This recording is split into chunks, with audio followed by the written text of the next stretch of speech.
Foo Fighters would release their self-titled debut record in 1995. In reality, it was a Dave Grohl solo record, as he played most of the instruments on the album and wrote the material by himself over the past several years. As Grohl inked a record deal and looked to promoting the album, he needed a band to support him. He would end up recruiting the rhythm section of the band Sunny Day Real Estate, which included bassist Nate Mendel and drummer William Goldsmith, and bring in old Nirvana guitarist Pat Smear.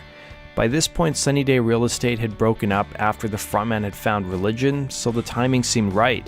Foo Fighters would hit the road for the next 2 years promoting their first album. By 1996, the band headed into the studio to record their first proper album as a band and their sophomore effort, The Color and the Shape, with Pixies producer Gil Norton.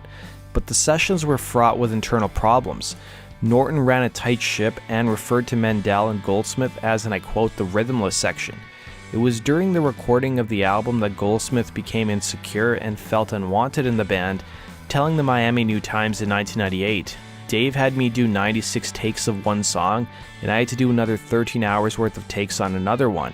It just seemed that everything I did wasn't good enough for him or anyone else. I think that everyone at the label wanted Dave to play drums on the record, and the producer wanted him to play drums on the record, and it felt like everyone was trying to get me to quit," he'd say. Despite the internal tension, Norton would claim in the book This Is a Call to Dave Grohl Story that him and Goldsmith were quite close during the recording sessions and that the drummer started overthinking things, with Grohl adding in the same book, "I think William was intimidated by Gil, and I'm sure that he probably felt weird about me being a drummer and being in the studio. It was a big deal and there was a lot of pressure to make it great. We were all trying really hard," he'd say. It was early 1997, after the Christmas break, that Grohl returned to the studio with several new songs, including Everlong, and Goldsmith by this point hadn't returned to LA where the recording sessions were happening, as he was up in Seattle at the time.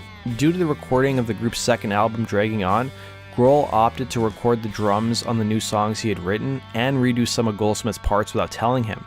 Once Goldsmith got wind of this, he quit the band, despite the fact that Grohl wanted him to tour with the group. The band was now left without a drummer. Born in Texas, drummer Taylor Hawkins would end up moving to California at the age of 5. He would have an older brother who introduced him to bands like Queen, Boston, the Eagles, and the Police. And while Hawkins initially learned the guitar, it would be a neighbor who had a drum kit who gave him some basic lessons and told him that he was more suited to be a drummer than a guitarist.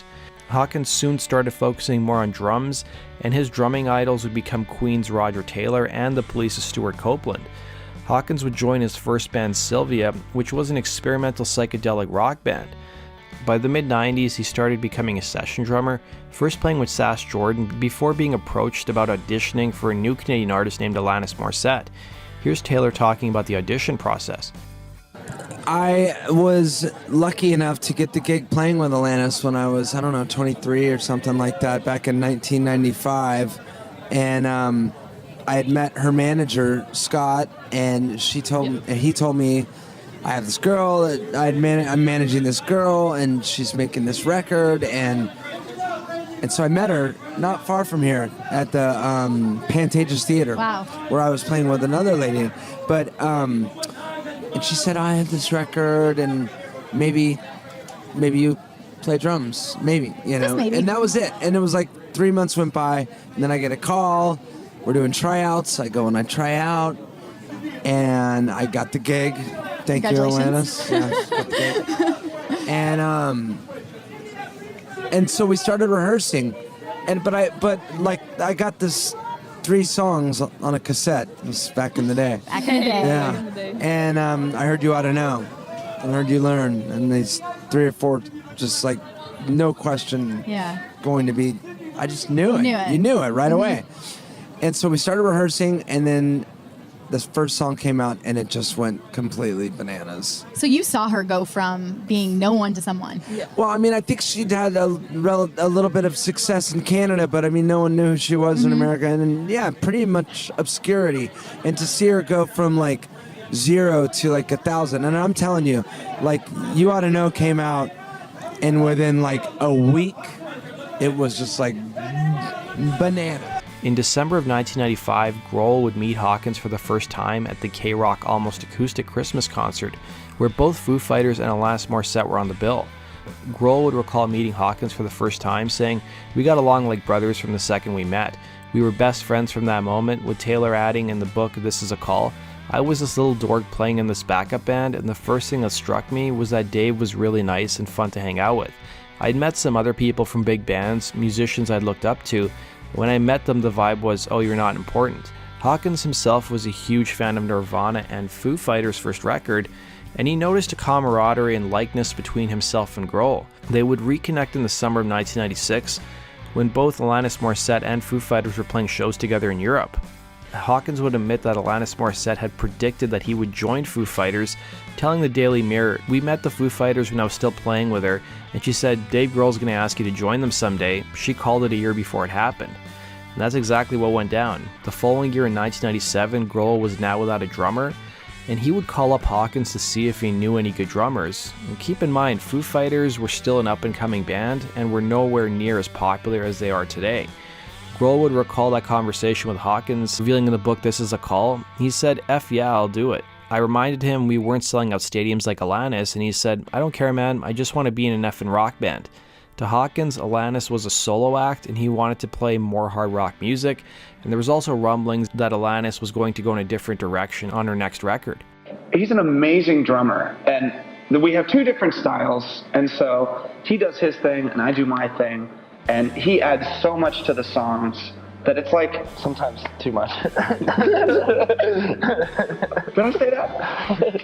No, but I mean, you know, that I think that totally I can see like other drummers being in the band and feeling weird and feeling intimidated and whatever, but we do two totally different things, and I think we have mutual respect for each other, and it's awesome. I mean, it works perfect, you know. And there's no you could find a better drummer. There's no way. So it works out just fine. The onboarding process for Hawkins wasn't smooth though. The first day of rehearsals, guitarist Pat Smear announced that he was quitting the band, telling Grohl and company they should consider just being a three-piece. The band was in a tough spot, having already booked a tour. For Smear, he was tired of life on the road, he was older than the other members, and in his own words was, and I quote, lazier than the other members of the band. The band managed to talk Smear to stay in the band for another 6 months until they found a replacement, which they did in Grohl's old Scream bandmate Franz Stahl. Taylor Hawkins' first show with Foo Fighters would happen on April 19, 1997, at a secret gig in Santa Monica at the Alligator Lounge.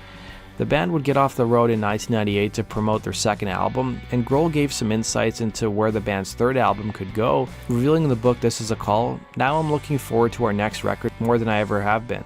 For a while I was thinking, God, what are we going to do for our next record? Taylor plays piano and guitar and writes songs and sings, Nate writes stuff, it's just going to be the freak out record."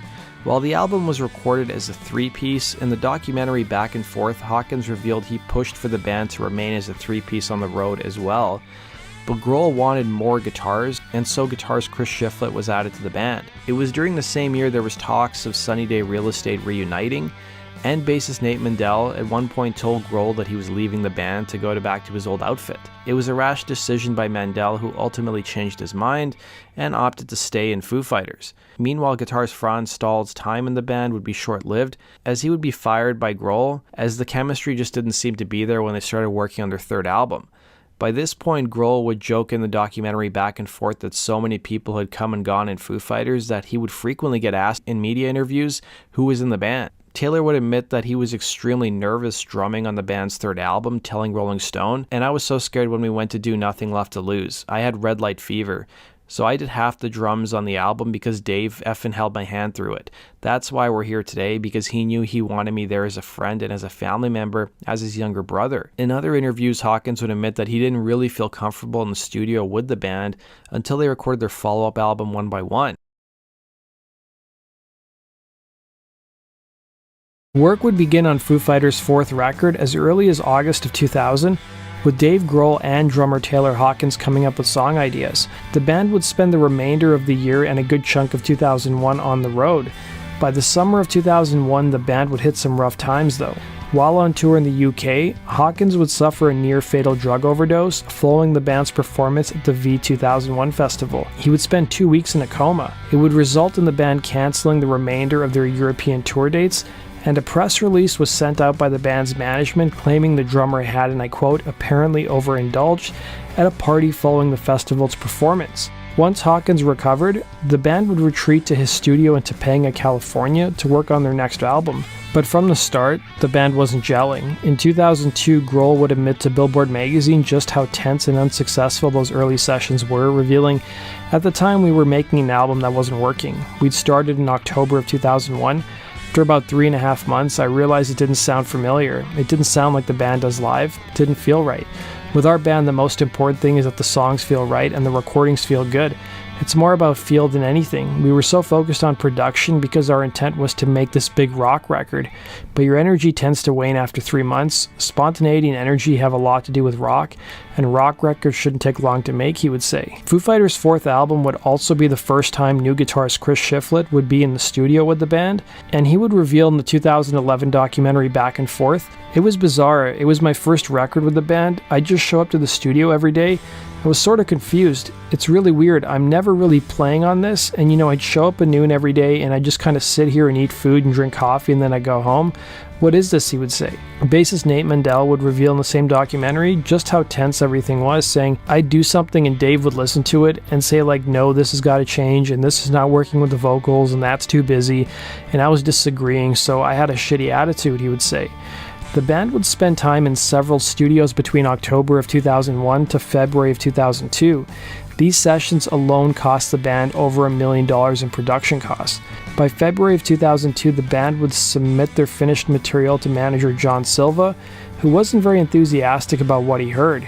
According to Mendel, Silva would tell the band, "Well, we could put this out, but I don't know if we'll be able to sell any of them." At this point in time in the record's production, Times Like These and the song Low had not yet been written.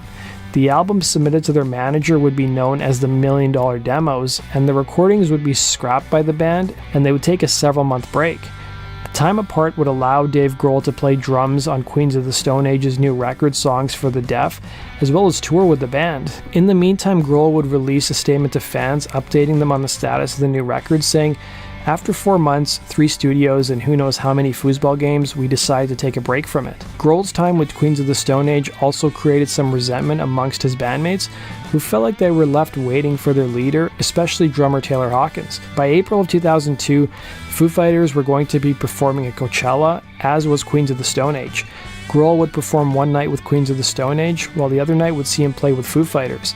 The Foos would reconvene ahead of Coachella to rehearse, and there was a lot of tension in the room. Grohl was disappointed that Hawkins hadn't seen him play with Queens of the Stone Age, while Taylor was still reeling from his overdose. A fight would erupt between the bandmates, and the pair vowed that Coachella would be their final gig together. But the Back and Forth documentary outlined how the gig at Coachella went really well, and Hawkins felt that Grohl seemed like a new frontman. Afterwards, Dave and Taylor talked about going back to Dave's home in Virginia and recording some new songs.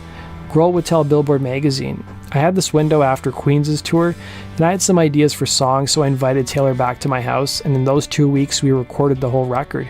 We did all the basic tracks in 10 days, then we called up Nate and Chris, and I said, I think we made the record. They came back and put their parts on it, and it was done." The initial sessions in late 2001 and early 2002 were done with producer Adam Casper. Nick Raskolunitz produced the sessions at Dave's house in Virginia in the spring of 2002, and it was luck that brought Nick on the project, as he would tell Music Radar. "I was at the studio to pick up my paycheck, and Dave rolled up literally in his tour bus to record a song for the Godzilla soundtrack. The engineer who was supposed to be working that day wasn't there, so I said, 'Hey, I'd be glad to record you, Dave,' which of course was no joke. We got on great, had a lot of laughs, and I think he was very pleased with my work. Dave and I kept in touch a couple of years after that. I had quit Sound City and was trying to make it as a producer. Times were tough. As luck would have it, I ran into Dave in the parking lot of this rehearsal studio called Mates. The whole thing was so random, but again, right place, right time. Dave was just about to start recording One by One, and he wanted to do it in the basement of his house in Virginia. I guess he was having a hard time finding a guy who would commit to sitting in his basement for 4 months, but to me, it sounded like heaven. So he asked me if I'd be interested, and I said, whatever you need, Dave. 2 weeks later, I'm in his basement in Virginia putting a studio together, and we proceeded to make One by One, he would say. Foo Fighters would release One by One on October 22nd, 2002. The first single from the album would be All My Life, which came out 6 weeks before the record's release, with Grohl telling Kerrang! The origins of the song.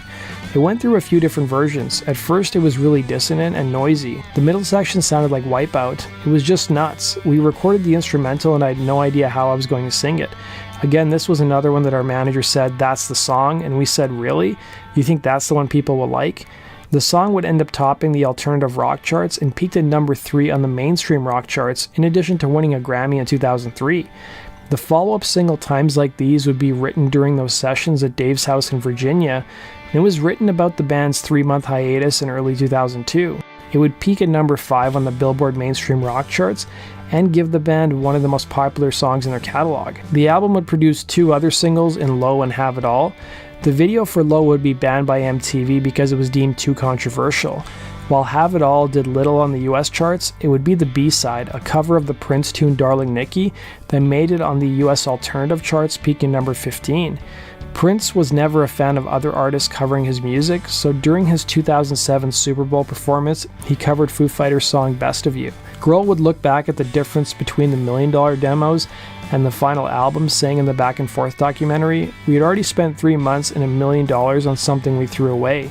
The difference between All My Life and All My Life was that this one cost $1 million and sounded like crap, while the one we did in my basement for half an hour became the biggest effing song the band ever had."